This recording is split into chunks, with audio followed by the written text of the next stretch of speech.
Mr. Strickland, this is Magistrate William Burden. Good morning. I'm going to ask you a few questions. Do you want to speak with an attorney? Who are you speaking with? The flesh and blood man with a name? Because that's what I'm trying to find out right now, Judge. Who are you speaking with? The name entity or the flesh and blood? I'm speaking to the person that's talking to me right now. I am executive of the name entity.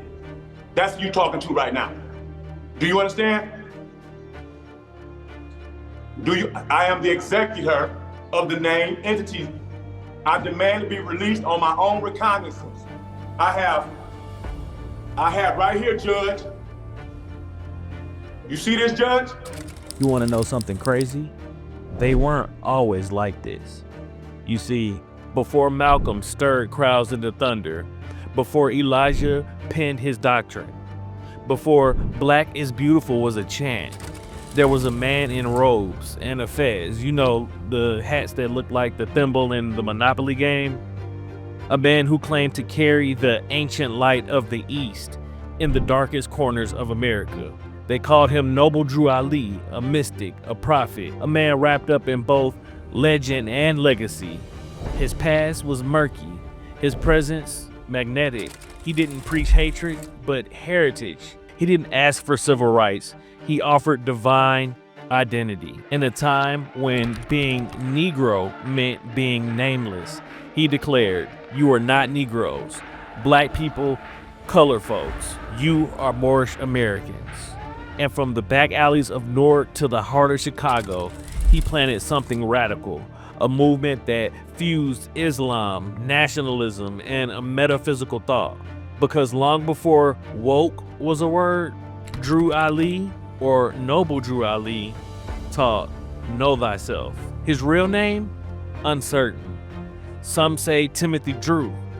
Others whisper of a child born with a veil, a mark of prophecy, born in the southern shadows of North Carolina in 1886, or maybe 1887. Noble Drew Ali's early life is cloaked with mystery. He was orphaned, they say, raised by a Cherokee native. Others claim he performed miracles as a boy, healing, reading minds, walking with a wisdom beyond his years. True and legend blur here, but maybe that's the point. Because Noble Drew Ali wasn't trying to be understood, he was trying to awaken. Stories tell of him traveling to Egypt, India, Morocco, studying under mystics, Sufis, and scholars, absorbing the sacred science of identity, the ancient names lost in the Atlantic Ocean. Whether he journeyed abroad or not, the knowledge he brought back was unlike anything America had ever seen. He wore robes, a turban, a fez. He didn't carry a gun, he carried a Quran. He claimed divine revelation. He spoke of a people lost in time, a nation without memory, dignity, or direction. Black Americans, he said, were not chattel or cursed. They were Moors, descendants of noble dynasty, and he came not merely to preach, but to restore, to lift a broken people with no protest, but with prophecy, to break chains, not iron, but of ignorance. To Noble Drew Ali, the problem wasn't just racism, it was amnesia. Because when you don't know who you are, the world will decide for you. So he gave them a new name, a new nationality, a new mission, not Black, not Negro, but Moorish American. Children of the great Moorish Empire, robbed of their legacy, but not beyond redemption. And he said salvation is in the knowledge of self. Because to Noble Drew Ali, freedom wasn't granted, it was remembered. In 1913, a vision had taken root deep in Noble Drew Ali's heart and began to blossom. The first seeds of what would become the Moorish Science Temple of America were sown.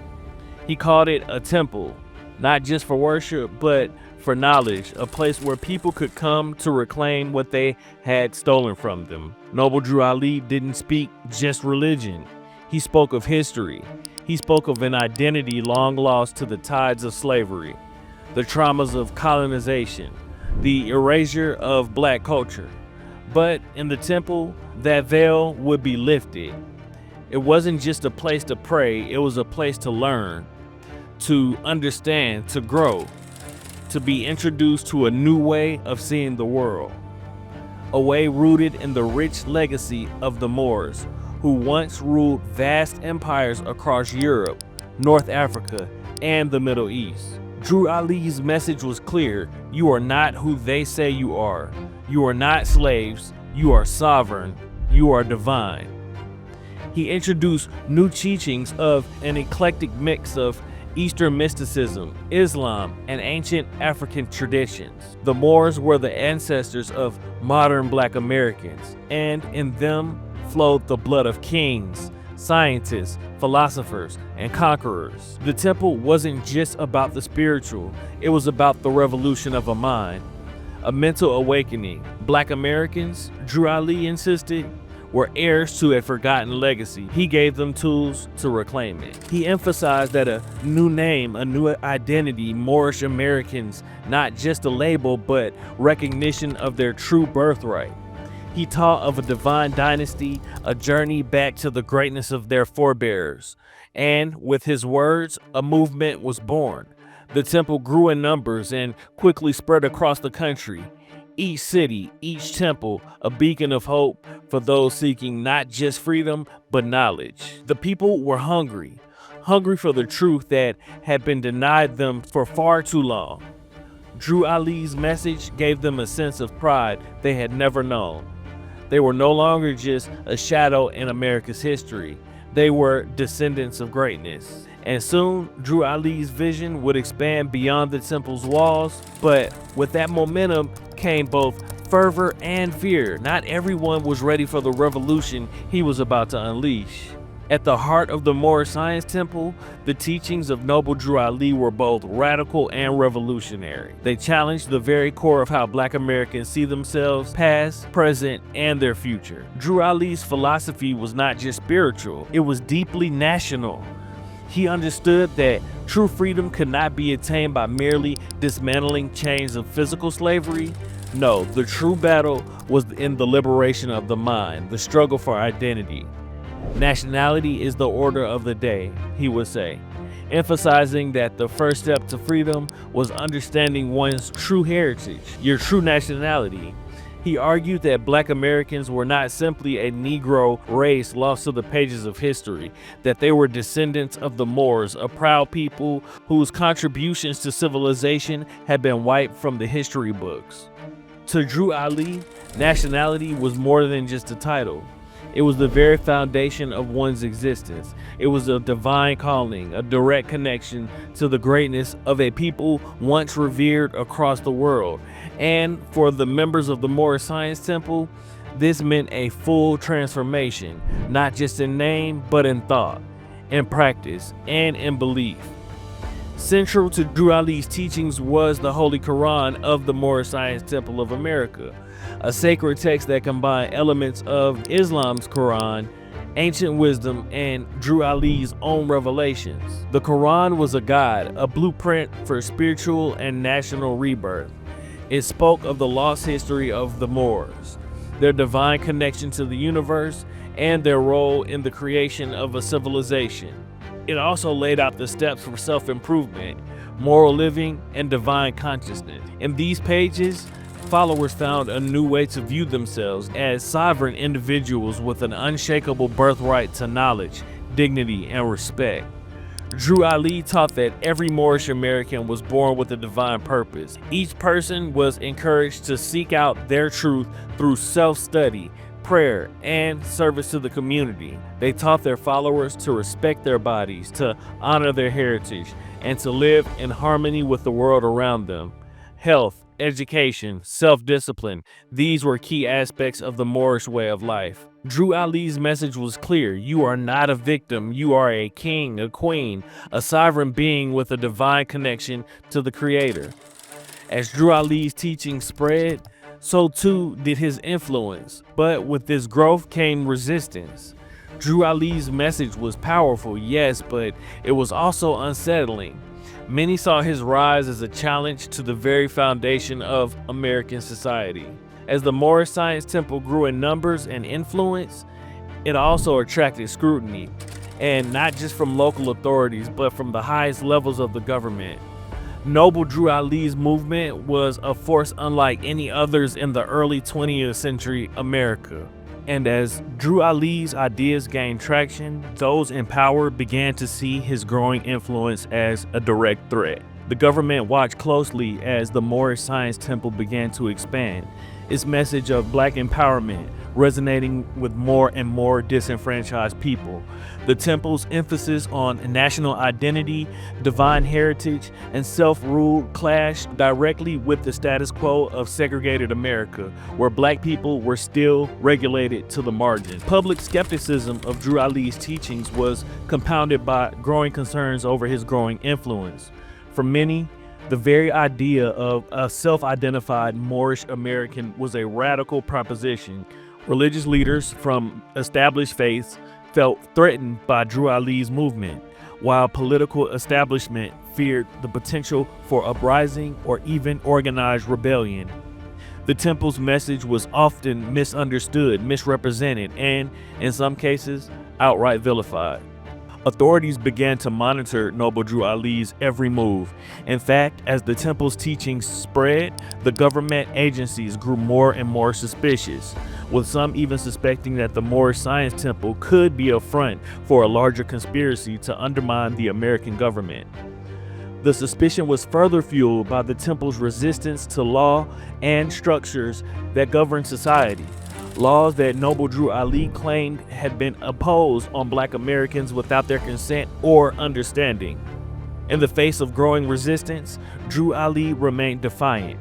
He knew the path to true liberation was not without obstacles, and that in challenging the system, he would inevitably face opposition. But this opposition was not limited to external forces. The rapid growth of the temple also led to internal conflict. Disagreements among members of the movement emerged, with some questioning Drew Ali's teachings and others vying for power within the organization. Power struggles fueled by ambition and differing interpretations of Noble Drew Ali's message threatened the unity of the movement. Still, Drew Ali's leadership remained unshaken. His vision of a united, sovereign Black community persisted. Despite the obstacles, he knew that the fight for self-determination would not be easily won, but it was one worth fighting. The government's suspicion would only grow in the years to come. In 1929, just a few years after the temple's rise, Drew Ali's life would be cut short under mysterious circumstances. Official reports claimed he died from a stroke, but rumors of foul play persisted. Was his death the result of a government conspiracy or a power struggle within his own ranks? The questions surrounding his death would only add to the mystique of the Moorish Science Temple. The official story was simple. Drew Ali had died of a stroke, natural causes, they said. The rumors began almost immediately, whispers of foul play swirling around after the death of their leader. Whatever the truth may have been, Noble Drew Ali's passing sent shockwaves through the Moorish Science Temple. The loss of Drew Ali left a vacuum that would be impossible to fill. With no clear successor, the temple splintered. Different factions emerged, each one claiming to be the true continuation of Noble Drew Ali's teachings. One of the most direct successors to Noble Drew Ali's teachings was the Nation of Islam, led by the charismatic Elijah Muhammad. It is alleged that Wallace Fard Muhammad had been a member of the Moorish Science Temple. Elijah Muhammad, who had been deeply influenced by the Moorish Science Temple, took Drew Ali's message of self-empowerment, sovereignty, and Black pride and built upon it.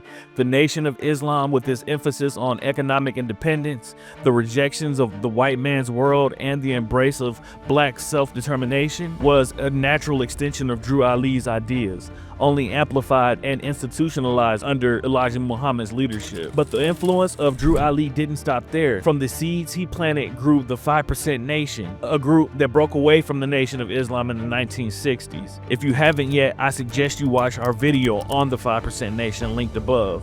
This faction was founded by Clarence 13X, who took Noble Drew Ali's philosophy and reinterpreted it for a new generation, placing a stronger emphasis on the notion of self-knowledge. Beyond these two movements, Noble Drew Ali's influence stretched into a number of other Black liberation and spiritual movements. Today, the Moorish Science Temple continues to exist, though it has evolved and somewhat devolved, is split into various factions and changed over time, but Noble Drew Ali's original vision remains as relevant as ever, preserving Drew Ali's vision and spiritual upliftment, moral discipline, and national pride. You'll find temples still active in cities across the country, keeping alive the rituals, the literature, and the deep sense of identity that began so long ago. Others have branched off into new iterations, reinterpretations, and even radical distortions of Noble Drew Ali's doctrine. Most controversial are the ones who invoke his name in legal battles, claiming Moorish nationality as a shield against taxation, court jurisdiction, or U.S. government authority. And to be honest, I'm about to play some clips. They're hilarious. These groups, often labeled as sovereign citizens, assert that they are exempt from American law. They print their own identification cards, file their own pseudo-legal documents, and challenge the legitimacy of the state. And law enforcement and courts have responded with skepticism and at times cracking down, viewing these factions as threats rather than spiritual movements. Like all prophets, Noble Drew Ali left behind more questions than answers, and the house that he built still stands. Thank you for watching Fear of the Black Messiah and the story of Noble Drew Ali and the Moorish Science Temple. If this journey stirred something in you, questioned what you know, or reminded you of who you are, don't stop here. Like, share, turn the bell notification on, subscribe. Most of all, stay black. Roll the clip.